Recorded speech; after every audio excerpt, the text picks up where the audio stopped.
All of this shoot with Gimbal Vortex mode.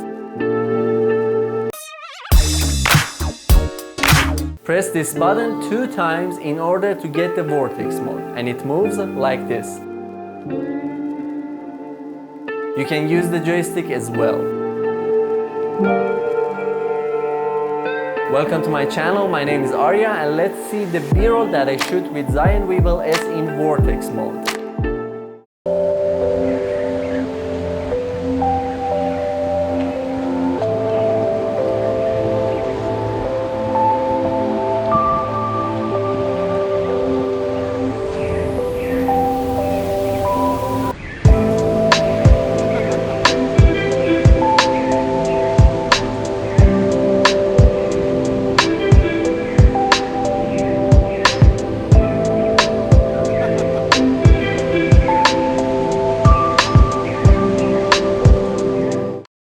That's it for today. I see you guys next time.